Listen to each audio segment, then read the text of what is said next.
Good afternoon students. आज हम लोग मैथमेटिक्स स्टैंडर्ड के जो क्वेश्चन बोर्ड एग्जाम में आए थे उसको हम लोग सॉल्व करते हैं। तो सेक्शन ए में हमारा क्या है, multiple choice questions. Multiple choice question में फर्स्ट क्वेश्चन है, यहाँ पे फर्स्ट क्वेश्चन है the value of k for which the equation k x square minus 6x minus 4 equal to 0 has real and equal roots. तो इसके ये options हैं। तो इसमें हमें जब k x square minus 6x minus 4 equal to 0 है तो इसका डिस्क्रिमिनेंट 0 होगा, तब जो है ये क्या हो जाएगा, इसके इक्वल और रियल रूट्स होंगे। तो यहाँ पर हम इसको सॉल्व करेंगे अगर, तो ये आ जाएगा इसकी वैल्यू। यहाँ से इसको हम कंपेयर करेंगे तो k इज इक्वल टू हो जाएगा a is equal to a k, और b इज इक्वल टू क्या हो जाएगा -6, c इज इक्वल टू हो जाएगा -4। तो d को लिखते हैं हम b square minus 4ac is equal to 0। तो इम्प्लाइज दैट यहाँ पे b -6 का square -4 into k into -c is equal to 0। अब इसके बाद इसको हम लोग सॉल्व करेंगे तो यहाँ पर k की जो वैल्यू आएगी वो आ गया -9/4। तो ये इस तरह से हमारा जो ये ऑप्शन होगा, ऑप्शन नंबर सी करेक्ट हो जाएगा।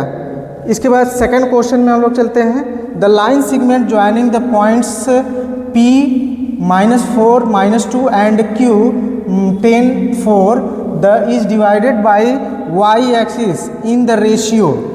तो हमें क्या करना है, जैसे एक्सिस पे ये हमारा जो कोऑर्डिनेट एक्सिस होता है तो y एक्सिस पर हम पॉइंट ले देंगे अगर कोई, तो इसका कोऑर्डिनेट हो जाएगा 0, y। तो y एक्सिस पे कोऑर्डिनेट 0, y होगा। तो अब हम इसमें सेक्शन फार्मूला अप्लाई करेंगे। मान लीजिए कि रेशियो जो है हमारा क्या है, ये अगर ये यम रेशियो n जा रहा है तो ये हो जाएगा आपका x is equal to m x2 plus n x1 upon m plus n। तो यहाँ पर क्या हो जाएगा कि इसको हम x1 और इसको हम y1, इसको x2, इसको y2 ले लेंगे और इसके बाद इस फार्मूले से इसको सॉल्व करेंगे। तो सॉल्व करने पे ये हमारा जो यम रेशियो n जो है वो आएगा 2:5। तो इस तरह से हमारा ऑप्शन नंबर ए करेक्ट हो जाएगा।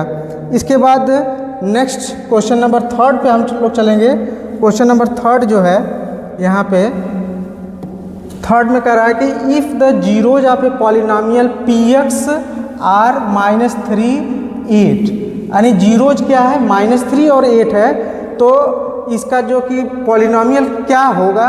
तो जब जीरोज दिए हुए होते हैं तो पॉलिनोमियल के लिए क्या करते हैं हम, पॉलिनोमियल के लिए का फार्मूला हो जाता है px is equal to a into x minus alpha into x minus beta.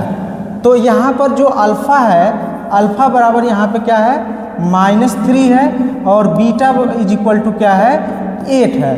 तो अब इसको जब हम इसमें पुट करेंगे तो px इज इक्वल टू हो जाएगा a into x plus 3 into x plus 8। अब इसको सॉल्व जब करेंगे तो ये हमारा जो क्या आ जाएगा, ऑप्शन नंबर सी आ जाएगा, जो कि a into x square plus 5x minus 24 है।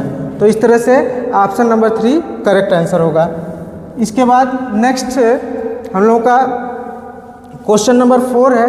4 में कह रहा है in the given figure PQ is tangent to the circle with centre O, S is a point on the circle such that angle SQT is equal to 55 degree, then angle QPS is. तो यहाँ पे हमें क्या करना है कि इस angle की वैल्यू हमें निकालना है। इस एंगल की वैल्यू क्या है, जबकि यहाँ पे ये जो है हमारा क्या है टेंजेंट है, ये क्या है टेंजेंट, जो कि कांटेक्ट पॉइंट इसका क्या है Q है, और यहाँ पे SQ जो है ये क्या है कॉर्ड है। तो SQ कॉर्ड है, तो हम इसमें अल्टरनेट सेगमेंट थ्योरम के अकॉर्डिंग यहाँ पर क्या हो जाएगा, angle S Q T is equal to angle Q P S हो जाएगा। किससे? अल्टरनेट सेगमेंट थ्योरम के अकॉर्डिंग। तो इस तरह से इसका जो आंसर आएगा वो ए आ जाएगा। ए क्या है आपका? 55 डिग्री। इसके बाद नेक्स्ट क्वेश्चन नंबर 5 पे हम लोग चलते हैं। तो 5 में क्या है? Devansh prove that triangle A B C similar to triangle P Q R using side angle side similarity criteria if he found angle C is equal to angle R then which of the following was proved true. तो इसमें कौन सा जो है true है? तो इसमें हम लोगों को समझने की बात यह है कि जैसे यहाँ पे क्या हो गया, ट्रायंगल हम ले लेते हैं ट्रायंगल ए बी सी और दूसरा ट्रायंगल ले लेते हैं हम यहाँ पे पी क्यू आर। तो ट्रायंगल ए बी सी और triangle P Q are similar triangle है। तो सिमिलर ट्रायंगल की क्राइटेरिया क्या होती है? यानी कि किसी भी दो ट्रायंगल को सिमिलर होने के लिए उसकी करस्पॉन्डिंग साइड जो होती है वो क्या होना चाहिए? प्रोपोर्शनल होना चाहिए। तो हमें इसमें ये दिखाना कि कौन सा ऑप्शन ये सही होगा। तो इसमें प्रोपोर्शनलिटी लगाएंगे तो करस्पॉन्डिंग साइड जो होगा तो ए बी अपॉन ये हो जाएगा P Q is equal to B C upon Q R and is equal to A C upon P R हो जाएगा। A C upon P R होगा।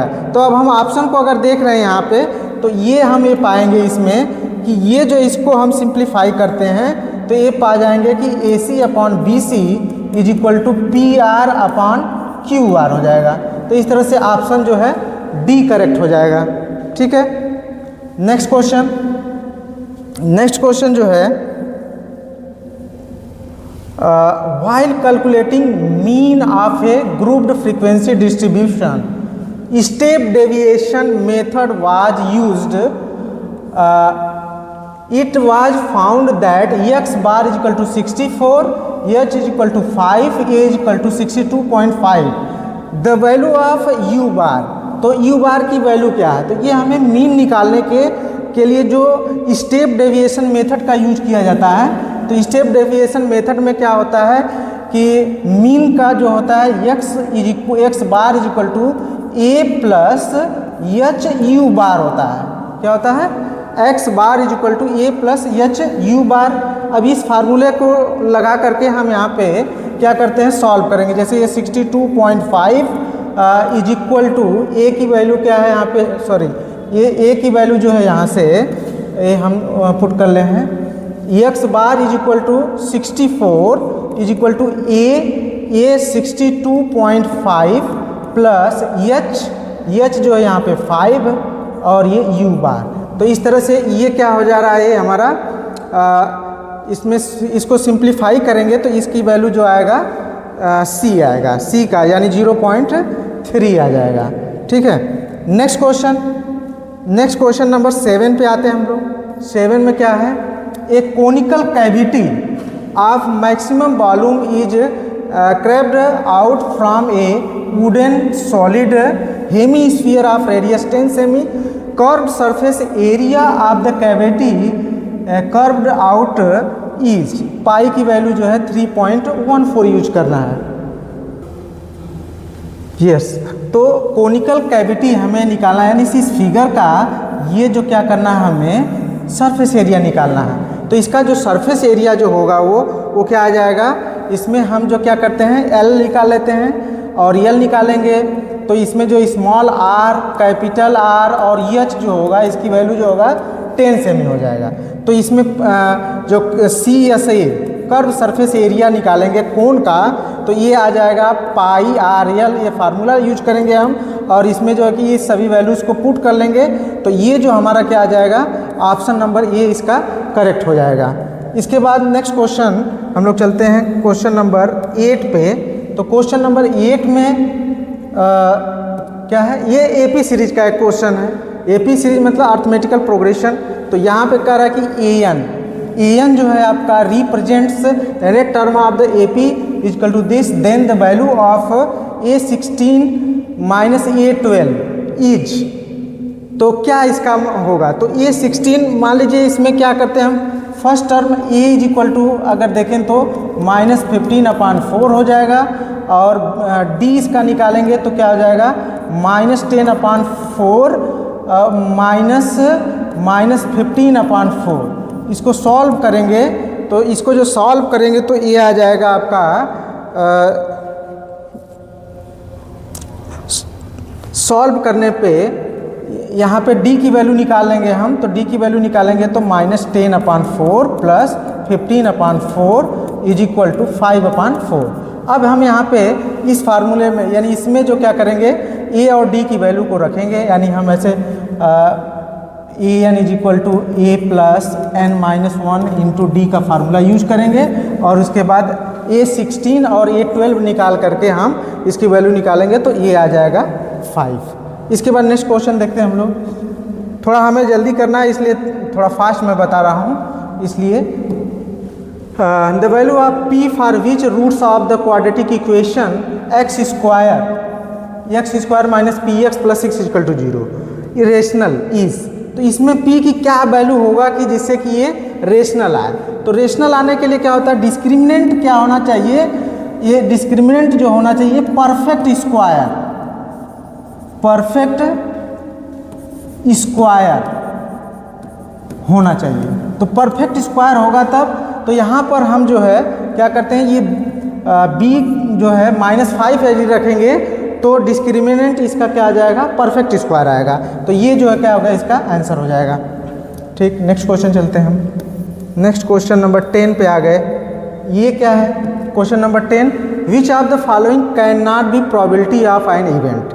ठीक है, तो यहाँ पे किसी इवेंट की जो प्रोबेबिलिटी होती है वो क्या होता है, जैसे प्रोबेबिलिटी ऑफ पी, तो इसकी जो वैल्यू होती है वो 0 से लेकर के 1 के बीच में ही होती है। यानी 0 हो सकता है या 1 हो सकता है, या 0 या 1 के बीच में कोई नंबर हो सकता है। तो इस तरह से हम यहाँ पे अगर इसको सॉल्व करें तो ये देखेंगे कि ये जो क्या है, probability which of the following can not be the probability, ये जो प्रोबेबिलिटी नहीं होगा, क्योंकि इसको सॉल्व करेंगे तो इसकी वैल्यू ज़्यादा हो जाएगी।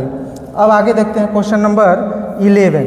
क्वेश्चन नंबर 11 में क्या है, a card is drawn at random from a well shuffled deck of 52 playing cards, the probability that it is either a 10 or king.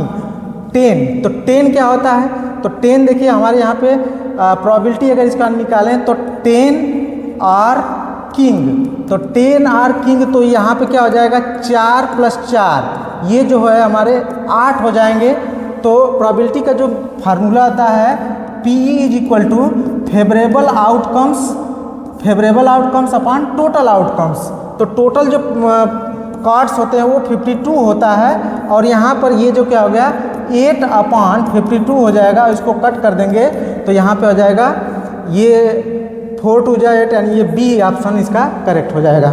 इसके बाद नेक्स्ट क्वेश्चन, क्वेश्चन नंबर 12 में हम लोग चलते हैं। तो 12 में क्या है, एक camping tent is hemispherical shape of radius 1.4 metre has a door opening of area this outer surface area of tent is. तो टेंट का आउटर सरफेस एरिया क्या होगा, यानी हेमीस्फीयर है, तो हेमीस्फीयर का जो कर्व सरफेस एरिया होता है वो होता है delta is equal to 2πr²। तो ये जो 2πr² होता है, तो इसको जब हम सॉल्व करेंगे तो इसकी वैल्यू क्या आ जाएगा 12.32 मीटर स्क्वायर आ जाएगा। इसके बाद नेक्स्ट क्वेश्चन जो आएगा, देखिए नेक्स्ट क्वेश्चन 13 में क्या है, an arc of length 2.2 semi subtend an angle theta at the center of the circle with radius 2.8, the value of theta is। तो ये आपका मेंसुरेशन का क्वेश्चन है, ये जो है कि सर्कल से रिलेटेड है। तो इसको जो सॉल्व करेंगे तो थीटा इज इक्वल टू एक फार्मूला होता है L/R। ये क्या होता है, आर्क होता है, ये क्या होता है, रेडियस होता है। तो इससे हम जो क्या करेंगे, इसमें इसको सही सिंप्लीफाई करेंगे तो ये आ जाता है हमारा, यानी ये 2.2/2.8, और सॉल्व करने के बाद हम ये पाएंगे जो वैल्यू इसका आएगा, इसमें जो है कि इसको हम ये रेडियन में आएगा, तो रेडियन को फिर हम इसको डिग्री में कन्वर्ट करेंगे तो ये 45 डिग्री आ जाएगा इसका वैल्यू। इसके बाद नेक्स्ट क्वेश्चन हम लोग देखते हैं, क्वेश्चन नंबर 14 में आते हैं। क्वेश्चन नंबर 14 में क्या है, a for an acute angle theta if sine theta is equal to 1/9 then value of 9 cosec theta plus 1/9 cosec theta minus 1 each. तो इसमें कौन सी वैल्यू सही होगी? तो यहाँ पर क्या है कि थीटा साइन थीटा जब क्या दिया हुआ है 1/9 है, तो कोसेक थीटा क्या हो जाएगा? Cosec theta is equal to हो जाएगा 9। तो अब हमें क्या करना है कि कोसेक थीटा की वैल्यू इसमें पुट कर देना है। तो कोसेक थीटा की वैल्यू पुट करेंगे तो 9 × 9 प्लस 1/9 × 9 माइनस 1, 9 9 जा 81 प्लस 1/9 9 जा 81 माइनस 1 इजकल टू 82/80 हो जाएगा ये। तो ये जो है कि हमारा ऑप्शन नंबर डी करेक्ट हो जाएगा। इसके बाद नेक्स्ट क्वेश्चन चलते हैं। क्वेश्चन नंबर 14 के बाद question number 15। Question number 15 in the given figure PQ parallel to YZ such that this XP ratio PY is equal to 2:3, PQ is equal to 5, then YZ equal to YZ की value क्या होगा? तो यहाँ पर क्या होता है कि हम ट्रायंगल में जो सिमिलर ट्रायंगल हम लोग पढ़े हैं उसमें उसके थियरी के अकॉर्डिंग ये हो जाता है XP upon XY is equal to PQ upon YZ होता है। तो इसमें जो क्या करेंगे हम इसकी वैल्यू को निकाल करके PQ की वैल्यू पुट करेंगे, तो ये यहाँ से जो इसकी वैल्यू आएगी वो वैल्यू आ जाएगा आपका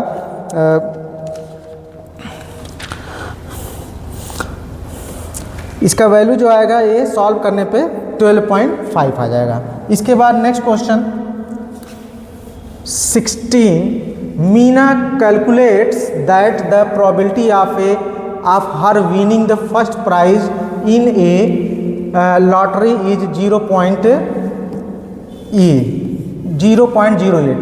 If total 800 tickets were sold, the number of tickets bought by her is। तो इसका क्या हो जाएगा? तो इसके लिए हम जो प्रोबेबिलिटी का formula P is equal to निकालते हैं, P is equal to NI upon NS। तो इससे क्या होता है हमें यहाँ पे इसकी वैल्यू निकालना है, ये वैल्यू दिया हुआ है और ये वैल्यू दिया हुआ है।